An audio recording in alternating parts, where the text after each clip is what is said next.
Good morning વિદ્યાર્થી મિત્રો. આપણે ધોરણ 12 મનોવિજ્ઞાનમાં ચોથું ચેપ્ટર મનોવરણ અને પૂર્વગ્રહ શીખી રહ્યા છીએ, જેમાં આજનો આપણો ટોપિક છે મનોવરણ પરિવર્તનમાં અવરોધ. આપણે લાસ્ટ ટીચિંગ સેશનમાં શીખ્યા એ મુજબ કે મનોવરણો જે છે એ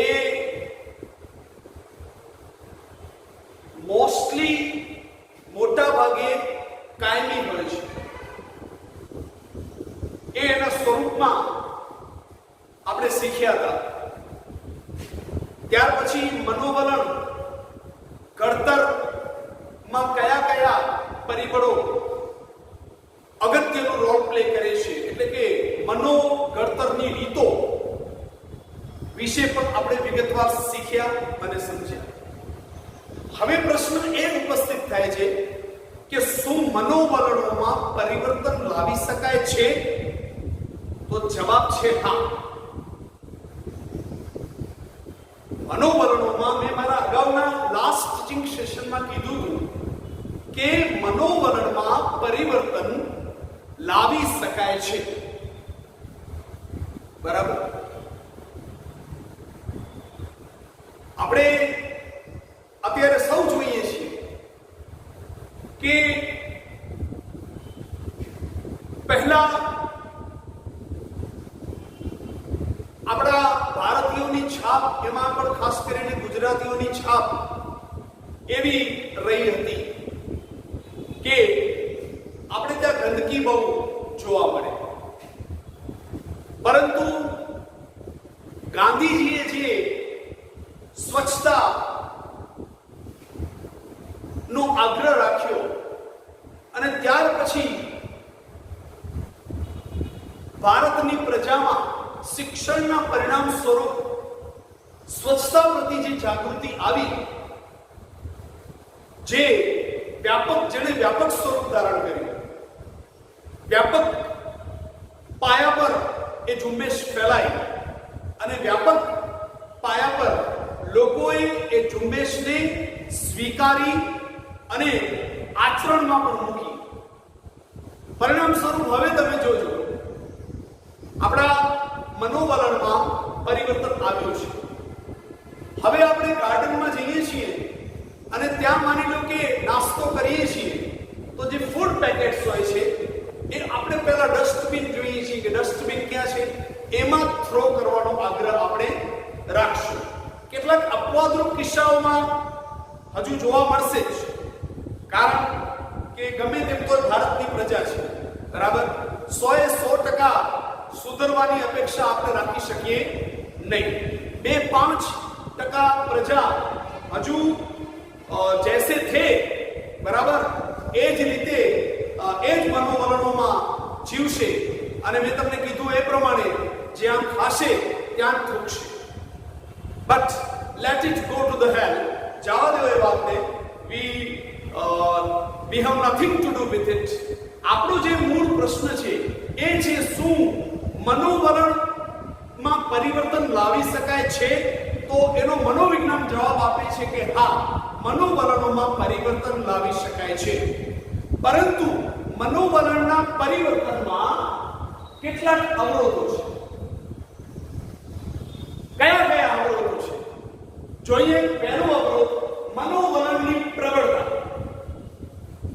વિદ્યાર્થી મિત્રો, કેટલાક મનોવલણો એટલા પ્રબળ હોય છે કે વર્ષોના વર્ષો વીત્યા પછી પણ લોકોની જે આપણે કહીએ કે મેન્ટાલિટી જે છે, લોકોના એટીટ્યુડ્સ જે છે, એને ચેન્જ કરવા મુશ્કેલ છે, બહુ છે. અને એનું કારણ હોય છે મનોવલણની પ્રબળતા. દાખલા તરીકે ભારત પાકિસ્તાનની ક્રિકેટ મેચ, ઇવન ચલો ને ભારત પાક યા ભારત ચીનના સંબંધો તમે જુઓ, બરાબર છે, બરાબર. એવી જ રીતે તમે અમેરિકામાં જોશો તો જે નિગ્રોઝ જે છે ત્યાંના હબશી લોકો અને ગોરાઓ જે છે એમની વચ્ચે જુઓ એમના એકબીજા પ્રતિના મનોવરણોમાં ખાસ કોઈ તફાવત કે ફરક વર્ષો પછી પણ પડ્યો નથી. ઇવન આજે પણ કઈ કેટલાય દેશોમાં ભારતીયોને રંગભેદની નીતિનો ભોગ બનવો પડે છે, બરાબર. અને એમને એમના ઉપર જેને કહીને કે હુમલાઓ થતા હોય છે, મારામારી થતી હોય છે, બરાબર. કઈ કેટલીય જેને કહીએ ને કે કઈ કેટલીય રીતે એમને દુઃખી થવું પડતું હોય છે. કારણ as I said you bias regarding the complexion નો અર્થ થાય કે આપણું જે રંગ જે છે, બરાબર. મોટા ભાગે એવું માનવામાં આવે છે, તમે જાણો છો કે વિદેશીઓ જે હોય છે એ by complexion they are quite white, but we are by complexion, we are by skin, by the color of the skin we are black, or we can say વેટીસ, બરાબર. તો આના પાછળનું કારણ છે મનોવલણની પ્રબળતા, બરાબર. જોજો જૂની રૂઢીના જે લોકો હશે એ કોઈ પણ નવું પરિવર્તન જે છે ને સ્વીકારવા તૈયાર નહીં થાય, બરાબર. આજે પણ તમે કેટલાય વડીલો એવા જોશો જે બહુ ધનાઢ્ય હોવા છતાંય જેને કહીએ ને કે ટપાલ લખવાનો આજે પણ વ્યવહાર એમનો ચાલુ છે, કારણ કે એમનું મનોવરણ એવું છે કે લખવાથી યા રૂબરૂ મળીને આમંત્રણ આપવાથી જે છે એ આગળ વધે છે, બરાબર. અને એ લોકો આજે પણ આઈટી થી ઇન્ફોર્મેશન ટેકનોલોજીના યુગથી દૂર રહેવામાં માને છે, બરાબર. તો મનોવલણની પ્રબળતા જે છે એ મનોવલણ પરિવર્તનમાં અવરોધરૂપ, બરાબર, one of the obstacles એમ કહી શકાય કે મનોવલણની પ્રબળતા જે છે એ મનોવલણ પરિવર્તનમાં એક અવરોધ છે. ત્યાર પછી મનોવલણ પરિવર્તનમાં બીજું અવરોધ છે મનોવલણની જટિલતા. વિદ્યાર્થી મિત્રો, કેટલાક મનોવલણો એટલા જટિલ હોય છે કે એમને ચેન્જ કરવા જેને કહીએ ને કે અશક્ય હોય છે, મહદ અંશે અશક્ય હોય છે. તમે કહેશો સર જેમ કે, તો ઉદાહરણ તરીકે આપણે લઈ શકીએ કે આજે પણ દહેજ પ્રથા જુઓ અસ્તિત્વમાં છે. કઈ કેટલાય સંત મહાપુરુષો, સમાજ સુધારકો, જે પૈકી મને દયાનંદ સરસ્વતી યાદ આવે છે, જેમણે દહેજ પ્રથા વિરુદ્ધ એક મોટા પાયા પરનું વૈચારિક યજ્ઞ ભારતમાં શરૂ કરેલ. અને no doubt due to the spread of the education and understanding આપણે મહદ અંશે એ દહેજ પ્રથામાંથી છુટકારો મેળવી લીધો છે. પરંતુ હજુ એ કઈ કેટલાય સમાજ સમૂહમાં દહેજ પ્રથા એક દૂષણ જે છે એ આજે જ્યાંનું ત્યાં સ્થિર અડીખમ રહ્યું છે. અને કઈ કેટલાય આપણે જોઈએ છીએ કે સમાજ એક સમૂહમાં એ દહેજ પ્રથા અને તેના પરિણામ સ્વરૂપ કઈ કેટલાય જે છે એ સમસ્યાઓ જે છે, બરાબર, સળગતા પ્રશ્નો જે છે, મુશ્કેલીઓ જે છે એ વધી રહી છે, બરાબર. ટૂંકમાં કઈ આજે પણ કેટલાક સમાજ સમુદાય એવા છે કે જેમાં દહેજ પ્રથા હોય કે પછી બાળ મજૂરી હોય કે પછી બાળકોના પ્રાથમિક શિક્ષણ પ્રત્યે સેવાતું દુર્લક્ષ્ય હોય, એ આજે પણ અડીખમ ઉભા છે. આજે પણ આપણે એમને 100% નાબૂદ તો નથી જ કરી શક્યા. No doubt we have been successful so far as 90% cases are concerned. 90% કેસીસમાં આપણને સફળતા જરૂર મળી છે કે આપણે દહેજ પ્રથા બાળ મજૂરી યા પ્રાથમિક શિક્ષણનો જે અધિકાર જે છે એ આપણે ભારતની જે પેઢી જે છે, બરાબર, ભારતનું ભાવિ જે છે અથવા ભારત જે છે એને આપણે આપવામાં સફળ રહ્યા છીએ. પરંતુ મિત્રો 10%, 5-10% કેસીસ હજુ પણ જેને કહીએ કે એક્સેપ્શનલ કેસીસમાં, અપવાદરૂપ કિસ્સાઓમાં, બનાવોમાં, ઘટનાઓમાં આપણને જોવા મળે છે કે જેને કહીએ ને કે સામાજિક કુરિવાજો જે છે, કુપ્રથાઓ જે છે, કુરીતિઓ જે છે એ આજે પણ પોતાના મૂળિયા મજબૂત બનાવીને સમાજને ઉદયની જેમ જેને કહીએ ને કે ખાઈ રહ્યા છે. તો તેનું કારણ છે મનોવલણની જટિલતા. ત્યાર પછી મનોવલણની અગત્યતા. જોજો મિત્રો, ઘણી વખત આપણને એવું જોવા મળશે કે કોઈ જે છે એ તમારો મિત્ર જે છે, બરાબર, યા કોઈ સગા સંબંધીમાં કોઈ છે, યા જેને કહીએ ને કે તમારા સમાજ સમૂહમાંથી કોઈ વ્યક્તિ એવી છે જે બહુ જેને કહીએ કે તમને મદદરૂપ થાય એમ છે, મદદરૂપ થાય છે, તમને કોઓપરેટ કરે છે, તમને સપોર્ટ કરે છે, દરેક પરિસ્થિતિમાં તમને સાથ સહકાર આપે છે. તો એવી વ્યક્તિ જે છે એમાં માની લો કે કોઈ નકારાત્મક ટેવ હશે, જેમ કે એ વ્યક્તિમાં કોઈને કોઈ પ્રકારનું વ્યસન હશે, તો પણ એ વ્યક્તિ પ્રત્યેના તમારા જે મનોવલણો જે છે એ વિધાયક રહેવાના. એનું કારણ છે મનોવલણની અગત્યતા. અહીંયા અગત્યતા શાની છે? અગત્યતા છે એ જે તે વ્યક્તિ જે છે એની મદદ, એનો સાથ સહકાર, બરાબર, એનું જેને કહીને કે સપોર્ટ જે છે, જેના પરિણામ સ્વરૂપ કઈ કેટલાય સમાજ કે સમૂહના કઈ કેટલાય લોકોને એ વ્યક્તિ ઉપયોગી થતા હોય છે. ત્યારે આવી પરિસ્થિતિમાં એ વ્યક્તિમાં કદાચ કોઈ જેને કહીને નેગેટિવ હેબિટ્સ હોવા છતાં પણ સમાજ કે સમૂહ જે છે એને ખૂબ જ આદર આપે છે, ખૂબ જ જેને કહીએ કે એની ચિંતા કરે છે, એને જેને કહીએ ને કે એના પડખે જઈને એ સમાજ ઊભું રહી જાય છે. તો એનું કારણ છે મનોવલણની અગત્યતા. ત્યાર પછી મનોવલણમાં આંતરસંબંધ.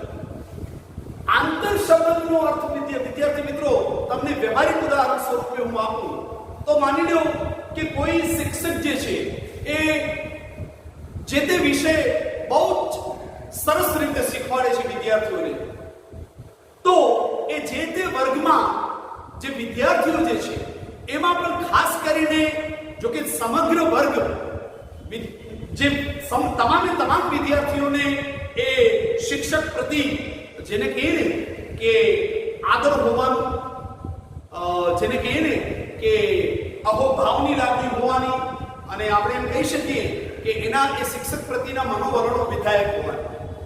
પરંતુ એમાં ખાસ કરીને વર્ગના એવા વિદ્યાર્થીઓ જે વિદ્યાર્થીઓની જ્ઞાતિ, ધર્મ અને જે તે સંસ્કૃતિ સાથે એ જે તે શિક્ષકની જ્ઞાતિ, ધર્મ યા સંસ્કૃતિ સમાન છે, તો એવી પરિસ્થિતિમાં જોજો એ જે તે અમુક ચોક્કસ વિદ્યાર્થીઓના મનોવલણો જે છે એ જે તે શિક્ષક પ્રતિ કોઈ પણ પરિસ્થિતિમાં અફર રહેવાના. બરાબર છે? એનું કારણ છે કે એ જે તે વિદ્યાર્થીઓના જૂથને એ જે તે શિક્ષક પ્રતિ જે વિધાયક મનોવલણો છે એની સાથે એનું રીઝન એક તો છે જ કે જે તે શિક્ષકનું સરસ ટીચિંગ, સફળ ટીચિંગ, જેને કહીએ કે અસરકારક ટીચિંગ, પણ એની સાથે સાથે એની એ વિદ્યાર્થીઓની અને જે તે શિક્ષકની જે છે તે જ્ઞાતિ, ધર્મ અને સંસ્કૃતિમાં પણ સામ્ય છે. તો એને કહેવાશે મનોવલણમાં આંતરસંબંધ. ત્યાર પછી મનોવલણની ઉપયોગિતા. ઘણી વખત તમે જોજો કે કેટલી વખત આપણને જે છે એ ખાસ કરીને ચૂંટણીના સમયે આપણને આવું જોવા મળે છે. નો ડાઉટ જેને કહીએ કે જે તે પક્ષના કાર્યકરો જે હોય છે, જે વફાદાર અને નિષ્ઠાવાળા હોય છે, એ લોકોની વફાદારી અને નિષ્ઠા ઓલવેઝ રહેતી જ હોય છે. પરંતુ કેટલાક કિસ્સાઓમાં આપણને એવું જોવા મળે છે કે ઘણી વખત એવું પણ જોવા મળે છે કે કોઈ XYZ સમાજ કે સમૂહ હોય છે, યા કોઈ XYZ કોઈ એક વ્યક્તિના કારણે માની લો કે ઘણા બધા મતો જે છે એ કોઈ એક રાજકીય પક્ષ ની ફેવરમાં જતા હોય, તો આવી પરિસ્થિતિમાં ક્યાંક ને ક્યાંક પૈસો કામ કરતું હોય છે, ક્યાંક ને ક્યાંક પદ પ્રતિષ્ઠા કામ કરતું હોય છે. ટૂંકમાં જ્યારે કોઈ વ્યક્તિને બરાબર જ્યારે કોઈ વ્યક્તિને એમ થાય કે મારા કોઈ XYZ ધર્મગુરુ, મારા કોઈ XYZ પોલિટિકલ પાર્ટીના કોઈ લીડર, મારા કોઈ XYZ સમાજના કોઈ પ્રમુખ કે કોઈ પણ હોય, એ વ્યક્તિઓ તરફથી એમને કોઈને કોઈ જો લાલચ હોય, કોઈ એમને સ્વાર્થ હોય, કોઈને કોઈ રીતે જેને કહીને કે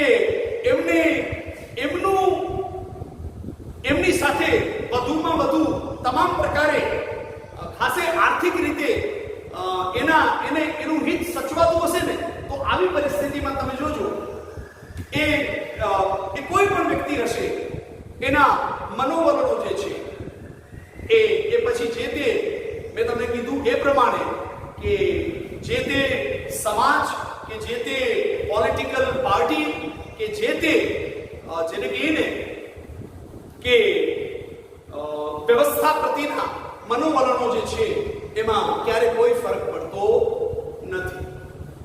અને એમના મનોવલણોમાં પરિવર્તન લાવવું બહુ જ મુશ્કેલ છે, બહુ જ. બરાબર. અને તમે જાણો છો, આપણે સૌ જાણીએ છીએ કે ઘણી વખત આવું બનતું હોય છે. બરાબર. જે મેં હમણાં તમને શીખવ્યું એ મુજબ કે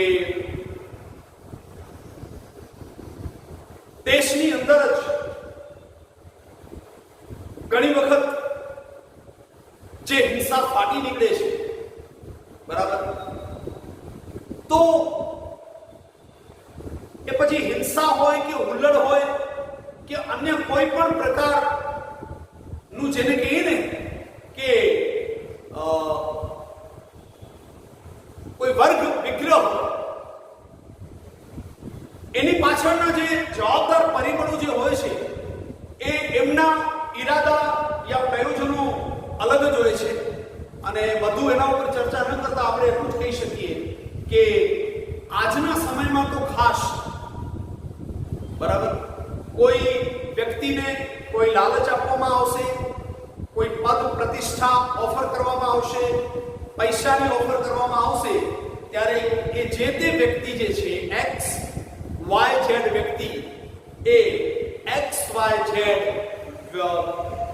વ્યક્તિ, સમાજ કે સમુદાય યા કોઈ પણ પોલિટિકલ પાર્ટી કે કોઈ પણ સંસ્થા જે છે એના પ્રતિના મનોવલણો જે છે એ સકારાત્મક બની જાય છે. અને એમના મનોવલણોમાં પરિવર્તન લાવવું મહદ અંશે મુશ્કેલ હોય છે. તો એને આપણે કહી શકીએ મનોવલણની ઉપયોગિતા. તો આ રીતે આજે આપણે મનોવલણ અને પૂર્વગ્રહ એ ચેપ્ટર અંતર્ગત એટીટ્યુડ્સ એન્ડ પ્રેજુડાઇસીસ એટલે કે મનોવલણ અને પૂર્વગ્રહ એ ચેપ્ટર અંતર્ગત મનોવલણ પરિવર્તનમાં મુખ્યત્વે 5 પ્રકારના અવરોધો આપણે શીખ્યા. બરાબર. મનોવલણની પ્રબળતા, મનોવલણની જટિલતા, મનોવલણની અગત્યતા, મનોવલણમાં જે છે એ મનોવલણના અંતર સંબંધ અને મનોવલણની ઉપયોગિતા લાસ્ટમાં જે છે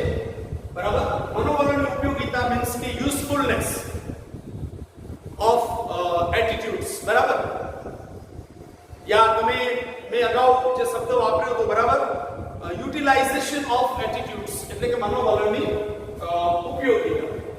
હવે આપણે વાત કરી લઈએ તમારી ફેર નોટ બાબતે.